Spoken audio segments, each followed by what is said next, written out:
माननीय सभापती महोदय, या ठिकाणी सन्माननीय विरोधी पक्षाच्या सर्व सदस्यांनी जो एक महत्त्वाचा मुद्दा उपस्थित केलेला आहे आणि माध्यमांमध्ये देखील हा मुद्दा चाललेला आहे।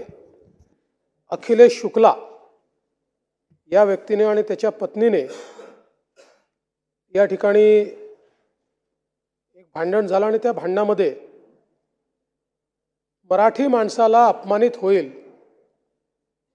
अशा प्रकारचे उद्गार त्या ठिकाणी काढले, भांडण केलं, मारामारी केली आणि त्यातून एक संतापाची लाट सर्व लोकांमध्ये तयार झाली आहे। पहिल्यांदा तर मी या ठिकाणी सांगू इच्छितो की हा अखिलेश शुक्ला MTDCचा कर्मचारी आहे। त्याच्यावर FIR नोंद झालेला आहे। खडक पत्नीवरी दोघांवरी आहे, त्याची कॉपी आहे माझ्याकडे। खडकपाडा पोलीस स्टेशनमध्ये दाखल करण्यात आला आहे। त्याला तात्काळ निलंबित करण्याची कारवाई या ठिकाणी करण्यात येते आहे आणि पुढील कारवाई पोलीस करतील। मुळात कोणाच्याही मनामध्ये शंका असण्याचं कारण नाही। मुंबई आणि महाराष्ट्र हा मराठी माणसाचाच होता, मराठी माणसाचाच आहे आणि मराठी माणसाचाच राहील। कधी कधी काही नमुने चुकीचं वक्तव्य करतात, माज आणल्यासारखं करतात। अशा माजोरड्यांचा माज उतरवल्याशिवाय आम्ही राहणार नाही। खरं म्हणजे भाजपचं सरकार आलं म्हणून हे झालं अशा प्रकारचं त्याला राजकीय रंग देण्याचं कारण नव्हतं।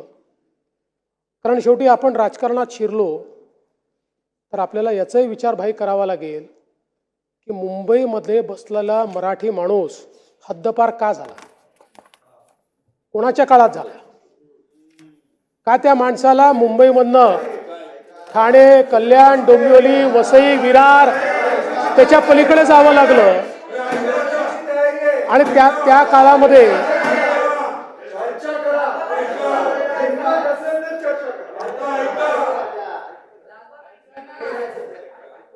भाई माझे मित्र, तुम्ही मुजोरी करायला हिंमत लागत नाही।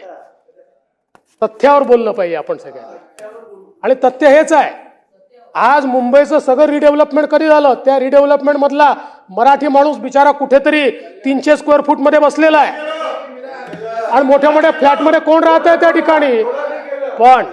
पण एक निश्चितपणे आपण सगळ्यांनी मान्य केलं पाहिजे, मुंबई महाराष्ट्राची आर्थिक राजधानी आहे। या आर्थिक राजधानीमध्ये देशभरातला टॅलेंट पूल येतो आणि ते सगळे त्या ठिकाणी राहतात आणि मी हे बघितलेलं आहे।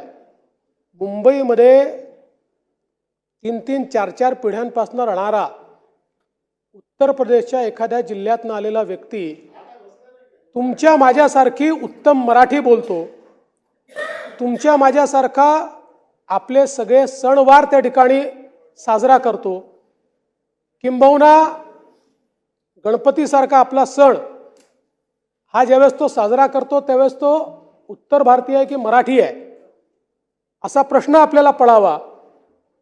अशा प्रकारची परिस्थिती आपल्याला पाहायला मिळते। मात्र हे जे काही लोक असा माजोरडेपणाने या ठिकाणी बोलतात त्याच्यामुळे मुंबईच्या सोशल फॅब्रिकला देखील एक प्रकारचं गालबोट लागतं आणि म्हणून मराठी माणसाचा आवाज म्हणून या विधान परिषदेच्या माध्यमातून, विधानमंडळाच्या माध्यमातून मी ठणकावून सांगतो की कुठल्याही परिस्थितीमध्ये मराठी माणसावर अन्याय आम्ही होऊ देणार नाही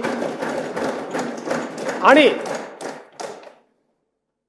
प्रत्येकाला काय खायचं याचा अधिकार आणि स्वातंत्र्य हे संविधानाने दिलेलं आहे। एखाद्या समाजाला शाकाहार महत्त्वाचा वाटतो तर तो समाज निश्चितपणे शाकाहारी लोकांचं संघटन तयार करू शकतो, त्यांच्याकरता एखादी योजना तयार करू शकतो। पण इन जनरल अशा प्रकारे यांना आम्ही राहू देणार नाही, त्यांना आम्ही राहू देणार नाही, घर नाकारणं अशा प्रकारचे अधिकार कोणालाही नाही।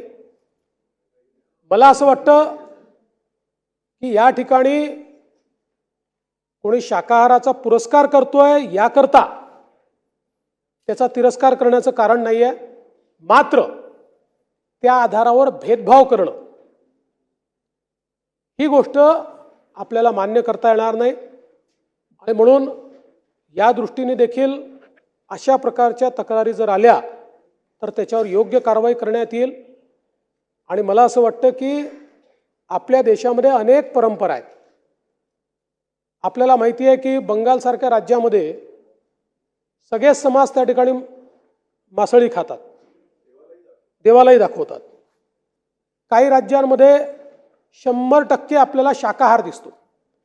त्यामुळे शेवटी आपल्या परंपरेने निर्गुण निराकार आणि सगुण साकार या दोघांनाही देवत्वाची संज्ञा दिलेली आहे. निर्गुण निराकार आहे जो त्या ठिकाणी काय म्हणतात दगडात देव पाहत नाही, मूर्ती ठेवत नाही, त्यालाही आपण देवत्वाची संज्ञा दिली आहे. आणि माझ्यासारखा माणूस ज्याला मूर्तीमध्येही देव दिसतो त्यालाही आपण त्या देवाला देवत्वाची संज्ञा दिली आहे. आणि मला असं वाटतं की आपल्या देशाचं हे जे वैविध्य आहे ते वैविध्य त्या ठिकाणी टिकलं पाहिजे ही देखील आपली जबाबदारी आहे. पण त्याच वेळी जी आमची क्षेत्रीय अस्मिता आहे, एक आमची राष्ट्रीय अस्मिता आहे, तशीच आमची एक क्षेत्रीय अस्मिता आहे. आणि ती क्षेत्रीय अस्मिता म्हणजे आम्ही सगळे मराठी आहोत, त्या मराठीचा आम्हाला अभिमान आहे. त्यामुळे अशा अभिमानावर जर कोणी घाला घालत असेल तर जेवढे तुम्ही व्यथित आहात तेवढे आम्ही व्यथित आहोत. त्यामुळे त्याच्यावर निश्चितपणे कडक कारवाई केली जाईल. साठी अरे पण थांबा ना, मी हात जोडून विनंती करतो. त्याच्या डोक्यावर रॉड मारलाय. 307 ची केस असेल तर 307 होईल.